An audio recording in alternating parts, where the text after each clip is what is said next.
ಹೊಗಳ್ತಾರ, ಇವ್ರು ಹೊಗಳಲ್ಲ ಸರ್. ಅವ್ರು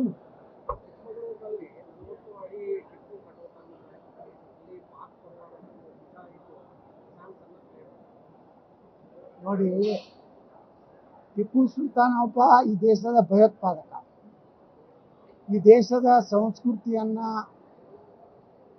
ಮತ್ತು ಲಕ್ಷಾಂತರ ಹಿಂದೂಗಳನ್ನ ಕಗ್ಗೊಲೆ ಮಾಡದಂತ ಮತ್ತು ಲಕ್ಷಾಂತರ ಹಿಂದೂಗಳನ್ನ ಮತಾಂತರ ಮಾಡದಂತ ಸುಮಾರು 3,500ಕ್ಕಿಂತ ಹೆಚ್ಚು ಹಿಂದೂ ದೇವಸ್ಥಾನಗಳನ್ನ ಕೇರಳ ಮತ್ತು ಕರ್ನಾಟಕದಲ್ಲಿ, ತಮಿಳುನಾಡಿನಲ್ಲಿ ನಾಶ ಮಾಡದಂತ ಒಬ್ಬ ಮತಾಂಧನ ಹುಟ್ಟುಹಬ್ಬವನ್ನ ಸಿದ್ದರಾಮಯ್ಯನವರು ಏನು ಮಾಡಿದ್ರು. ಅವತ್ತಿನಿಂದ ಈ ರಾಜ್ಯದಲ್ಲಿ ಮುಸ್ಲಿಮರ ಗುಂಡಾಗಳೇನಿದ್ದಾರೆ ಅವ್ರ ಕಟೌಟ್ ಹಾಕೋದು, ಔರಂಗಜೇಬನ ಕಟೌಟ್ ಹಾಕೋದು, ಅಂದರೆ ಉದ್ದೇಶಪೂರ್ವಕವಾಗಿ ಹಿಂದೂಗಳನ್ನು ಪ್ರಚೋದನೆ ಮಾಡೋದ್ರ ಮೂಲಕ ಇವರು ಏನು ಒಂದು ರಾಜ್ಯದಲ್ಲಿ ಹಿಂದೂ ಮುಸ್ಲಿಂ ಒಂದು ಗಲಭೆನ ಹಬ್ಬಿಸಲಿಕ್ಕೆ ಈ ರೀತಿ ಕಾಂಗ್ರೆಸ್ಸೇ ಕಾರಣ. ಕಾಂಗ್ರೆಸ್ ಅದರ ನಮ್ಮ ಗೃಹ ಮಂತ್ರಿಗಳಂತರೂ ಏನು ಟಿಪ್ಪು ಸುಲ್ತಾನ್ ಅಂದ್ರೆ ಅವರ ಬ್ರದರ್ ಇದ್ದಂಗೆ ಅದರ ಅನ್ನೋರಂಗೆ ಮಾತಾಡ್ತಾರೆ. ಈ ದೃಷ್ಟಿಕೋನದಿಂದ ಕರ್ನಾಟಕದಲ್ಲಿ ಹಿಂದೂಗಳ ಶಾಂತಿ ಭಂಗ ಮಾಡಲಿಕ್ಕೆ ಉದ್ದೇಶಪೂರ್ವಕವಾಗಿ ನಾಳೆ ಗಣೇಶ ಚತುರ್ಥಿಯಲ್ಲಿ ಏನು ಕೋಮು ಗಲಭೆ ಮಾಡಿಸಲಿಕ್ಕೆ ವ್ಯವಸ್ಥಿತ ಸಂಚು ಇವತ್ತು ಗುಂಡಾಗಳು ನಡೆಸಿದ್ದಾರೆ. ಅದಕ್ಕೆ ಈ ಸರ್ಕಾರ ಬೆಂಬಲ ಕೊಡ್ತಾರೆ.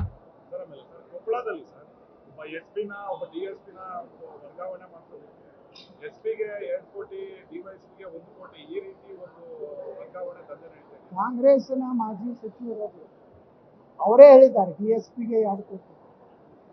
ನಾವು ಹೇಳಿದ್ರೆ ಏನಂತಿದ್ರು, ಸುಳ್ಳು ಹೇಳ್ತಾರೆ, ಪ್ರೂಫ್ ತೊಗೊಂಡು ಬರೆಯುತ್ತಾರೆ. ದಾಖಲೆಯಲ್ಲಿದೆ, ನಿಮ್ಮಲ್ಲಿ ಏನು ಸಾಕ್ಷಿಗಳೇ ವ್ಯಕ್ತಪಡಿಸಿದೆ ಪ್ರಿಯಾಂಕಾ ಖರ್ಗೆ. ಈ ಕಾಂಗ್ರೆಸ್ನ ಒಬ್ಬ ಮಾಜಿ ಸಚಿವರೇ ಕಾಂಗ್ರೆಸ್ನ ಸಭೆಯಲ್ಲಿ ಹೇಳಿದ್ದಾರೆ, ಈ ರೀತಿ ಭ್ರಷ್ಟಾಚಾರ ವ್ಯಾಪಕವಾಗಿದೆ, ಅದರ ಬಗ್ಗೆ ಯಾವುದೇ ರೀತಿ ತನಿಖೆ ಮಾಡಬೇಕು. ಈಗ ಅವ್ರನ್ನ ತನಿಖೆ ಮಾಡಬೇಕು, ಅವ್ರನ್ನ ಕರೆದು ಕೇಳಬೇಕು. ಈಗ ನಾನು ಹಿಂದೆ ಈ PSI ಹಗರಣದಲ್ಲಿ ಮಾತಾಡಿದಾಗ ಇದೇ ಪ್ರಿಯಾಂಕಾ ಖರ್ಗೆ ನೀವು ಬಂದು ಅಲ್ಲಿ ಸಾಕ್ಷಿ ಹೇಳ್ರಿ ಕೇಳಿ ನಾನು ಗೊತ್ತಾನೆ.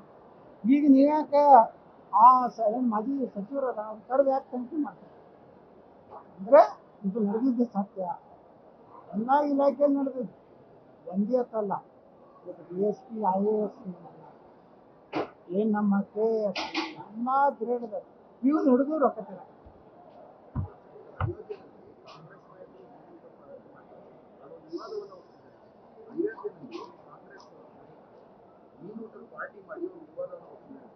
ನೋಡಿ, ಉದ್ದೇಶಪೂರ್ವಕ ಇಲ್ಲಿಯೂ ಕರ್ನಾಟಕ ಮಾಡಿದ್ರೆ ಧರ್ಮಸ್ಥಳ ಮಂಜುನಾಥಿಗೆ ಕೋಳಿ ತಿಂದು ಹೋದ್ರು ನಮ್ಮ ಮುಖ್ಯಮಂತ್ರಿ.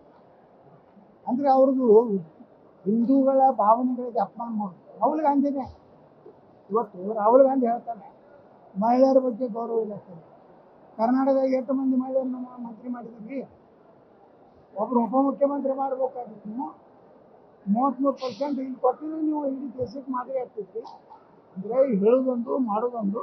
ಕಾಂಗ್ರೆಸ್ ಅಂದರೆ ಪಾಕಿಸ್ತಾನದ ಒಂದು ಏಜೆಂಟ್ ಆಗಿ ಭಾರತದಲ್ಲಿದೆ.